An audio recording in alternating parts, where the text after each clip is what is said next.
बिस्मिल्लाहिर्रहमानिर्रहीम, अस्सलाम वालेकुम।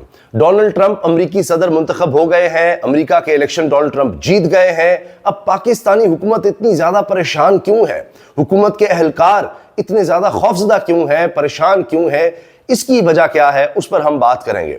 डोनाल्ड ट्रंप के हवाले से पहले बहुत सी बातें हुई थी, हत्ता कि कुछ लोग कह रहे हैं कि जंग अखबार में ख्वाहिश छापी गई कि कमला हैरिस जीत रही हैं और वो जीत जाएंगी, क्लोज मुकाबला होगा, लेकिन ये कोई इतना क्लोज नजर नहीं आया। और अब कमला हैरिस ने कोई तकरीर भी नहीं की, वो बिल्कुल चली गई। उनके जितने भी दफातर थे डेमोक्रेट्स के, वो समझे अब बयाबान हो रहे हैं, वीरान हो रहे हैं। लेकिन ये वही है जिस तरह नून लीग ने भी सब बंद कर दी थी लाइट्स अपने मॉडल टाउन ऑफिस की, लेकिन फिर दोबारा आ गए थे। अब दिलचस्प बात यह है कि डोनाल्ड ट्रंप और इमरान खान मुमासलत भी ढूंढी जाती है, उसकी भी हम बात करेंगे। अब यह कहा जा रहा है कि कमला हैरिस फौरी तौर पर या तो सिकंदर सुल्तान राजा की खिदमात लें या काजी फाइज़ा की खिदमात लें, तो फिर ही वो जीत सकती है, जिस तरह नून लीग ने किया था। और फॉर्म 47 अगर हो, लोगों को लापता किया जाए, ज़बरदस्ती इधर से उधर लोगों को किया जाए, लोटा बनाया जाए, तो यही हल है। लेकिन अमेरिका में हो नहीं पाता, इसलिए अमेरिका है, इसीलिए आज वो तरक्की याफ्ता है। अब डोनाल्ड ट्रंप की जीत से हुकूमत परेशान क्यों है, सबसे पहले हम इस पर बात कर लेते हैं, उसके बाद दीगर बातें करेंगे। पहली चीज़ ये देखिए, हाल ही में अमेरिका में जितने पाकिस्तानी हैं, पाकिस्तानी कम्युनिटी है, जिस तरह से वो एक्टिव रही है, पाकिस्तान की हिस्ट्री में इसकी मिसाल नहीं मिलती। और तकरीबन सभी, सारे के सारे वहाँ पर जितने भी पाकिस्तानी अमेरिकन हैं, वो सब इमरान खान को सपोर्ट करते हैं। उन्होंने मजबूर किया वहाँ पर सेनेटर्स को ख़त लिखने पर, करारदाद लाने पर। एक पूरी डिटेल है जिसमें मैं अभी नहीं जाना चाहता। हाल ही में डोनाल्ड ट्रंप की बहू से भी मुलाकात की तहरीक इंसाफ के लोगों ने, और उन्होंने यकीन दिलाया कि ट्रंप जीतेंगे तो हम इमरान खान की भी बात करेंगे। फिर ट्रंप से जब मुस्लिम कम्युनिटी की सरबराह की मुलाकात हुई तो उनसे कहा कि जी हम ट्रंप को सपोर्ट करेंगे। दो वजूहात उन्होंने बताई, दो वजूहात कि जी ट्रंप ने एक तो हमें यकीन दिलाया कि मशरिक़ वस्ता में जंग जारी है, उसको मैं ख़त्म करवाऊंगा, दूसरा इमरान खान की रिहाई की बात। ये दो चीज़ें आप सोचिए कि मुस्लिम कम्युनिटी, पूरी मुस्लिम कम्युनिटी, वो सिर्फ ये नहीं है कि पाकिस्तान से ताल्लुक़ रखती है, लेकिन ज़ाहिर पाकिस्तानी कम्युनिटी उस मुस्लिम कम्युनिटी का हिस्सा है, तो वो बहुत ज़्यादा एक्टिव भी हैं, बड़े स्ट्रॉन्ग भी हैं। पाकिस्तानी डायस्पोरा जो कहलाता है, उसमें डॉक्टर्स भी हैं, उसमें और लोग भी हैं, और वो बड़ा इन्फ्लुएंस रखते हैं। अब आप अंदाज़ा लगाएं कि डोनाल्ड ट्रंप पर भी कातलाना हमला हुआ, वो भी पॉपुलर, उसको भी रोकने की बड़ी कोशिशें हुई, मीडिया भी उसके खिलाफ था, बड़ा कुछ हुआ।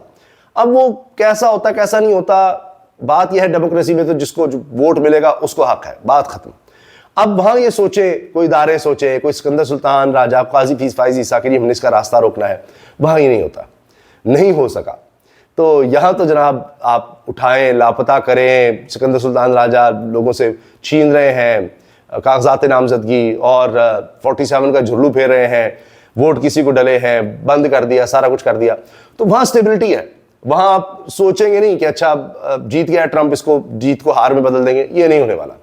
हमारे यहाँ पता ही नहीं होता, ये इंस्टेबिलिटी है जिसकी वजह से आज हम इस जगह पर हैं, ना कोई इन्वेस्टमेंट आएगी ना कुछ होगा।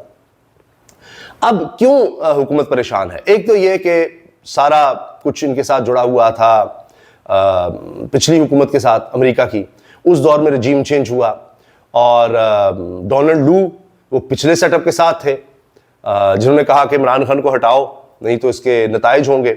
जनरल कमर जावेद बाजवा, वो जिस तरह से जो भी साजिश वगैरह सारा कुछ हुआ, उसमें वो डोनाल्ड लू का किरदार, वो जो बाइडन की एडमिनिस्ट्रेशन, वो सब कुछ था। अब डोनाल्ड ट्रंप की दफा वो सहूलतों में असर नहीं है, ये तो कंफर्म है।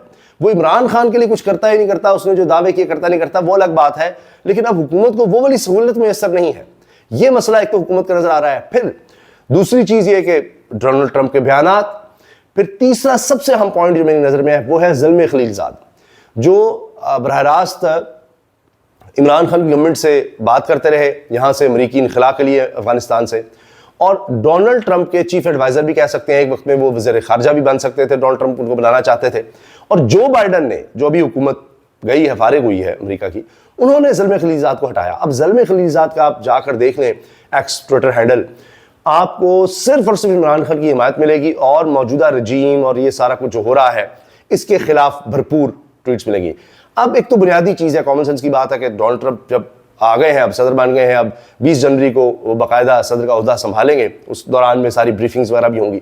तो जिनको वो एडवाइजर रखेंगे, खासतौर पर जब बाइडन की एडमिनिस्ट्रेशन उनको निकाल दिया था, तो ज़ल्बी खलीलज़ाद को ज़रूर वो साथ रखेंगे या उनकी एडवाइस लेंगे, उनसे बात करेंगे, तो उसमें भी नज़र आता है कि एक प्रेशर ही होगा। तो ये सब चीज़ें हैं जिसकी वजह से लगता है कि हुकूमत परेशान है और तहरीक इंसाफ को उम्मीद है कि डोनाल्ड ट्रंप कुछ करेंगे। ये बुनियादी चीज़ें हैं जो मेरी नज़र में है, जिसकी वजह से इस वक्त पाकिस्तान में ये माहौल बना हुआ है। बाकी जनाब, ये बहुत ज़्यादा वायरल हो रहा है क्लिप कि हामिद मीर साहब ने डोनाल्ड ट्रंप का एक क्लिप चलाना चाहा जिसमें वो इमरान खान की बात कर रहे हैं और उसकी आवाज़ ही नहीं आई, कहा गया टेक्निकल फॉल्ट आ गया। फिर हामिद मीर साहब खुद ही उसको बताने लगे कि आपको तो पता ही है फिर फॉल्ट आते हैं। ये अभी मैं आपको सुनाता हूँ, इसकी थोड़ी आवाज़ ऊंची करते हैं ताकि आप सुन सकें। जी, तो सुनिएगा हामिद मीर साहब को। पाकिस्तान का जिक्र किया, देखिए क्या कह रहे हैं। मैं शुरू से सुनवाता हूँ आपको, शुरू से। ट्रंप ने जो इमरान खान और पाकिस्तान का जिक्र किया, देखिए क्या कह रहे हैं।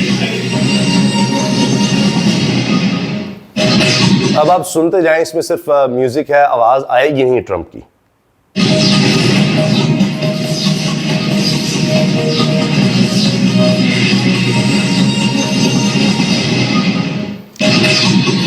अब ये चलता रहा, उसके बाद स्क्रीन ब्लैक हुई, उसके बाद दोबारा हामिद मीर साहब पर आएंगे, हामिद मीर साहब खामोश। ये देखें, बिल्कुल खामोश, चुप होकर देखते रहे और सुनते रहे कि पीछे से वो क्या उनको बता रहे हैं। कहते टेक्निकल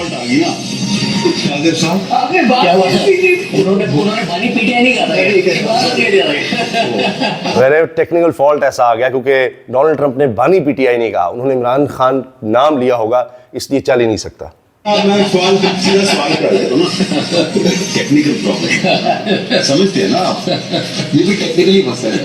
कह रहे हैं ये भी टेक्निकल मसला, टेक्निकल फॉल्ट ही है। इमरान खान पाकिस्तान के लिए टेक्निकल मसला, टेक्निकल प्रॉब्लम है। बानी पीटीआई और इमरान खान एक टेक्निकल इशू है, हमारा तो है ना। ये बताएं कि ये जो ट्रंप साहब ने बानी पीटीआई का, ये बानी पीटीआई का, वो भी फिर इमरान खान का नाम नहीं ले रहे, ये सब हुआ है। पाकिस्तान में जिस तरह से हो रहा है, जो कानून साजी की गई है, उसका सुन लीजिए। मैं खुद इस बात का गवाह हूं कि कल हुकूमती एमएनएज और सेनेटर्स कानून पास होने के बाद वापस जाते हुए अपने स्टाफ से इन बिल्स की कॉपियां मांग रहे थे जिन बिल्स के हक में इन्होंने वोट दिया था। इन्हें खुद नहीं पता था कि इन्होंने कौन सा कानून पास किया है। ईसा नकवी, यानी ये जो जजेस की मुद्दत बढ़ाई गई है, एक्सटेंशन भी दी गई है, उसके हवाले से। अच्छा, जस्टिस अमीन का आईनी बेंच का सरबराह बनना वजह अपने इनके क्रेडिट पर सबसे बड़ा आईनी फैसला मखसूस नशिस्तों का है। मौसूफ ने ईसीपी को तरगीब दी थी सुप्रीम कोर्ट का फैसला मत मानो। हालांकि मौसूफ तो सिविल कानून के माहिर जज हैं, सुप्रीम कोर्ट तैनाती के वक्त भी वो जज सिविल मुकदमात थे। वेबसाइट प्रोफाइल में भी यही लिखा है। वसीम मलिक बड़े जबरदस्त साफी हैं, पब्लिक न्यूज से वाबस्ता, वो ये कह रहे हैं।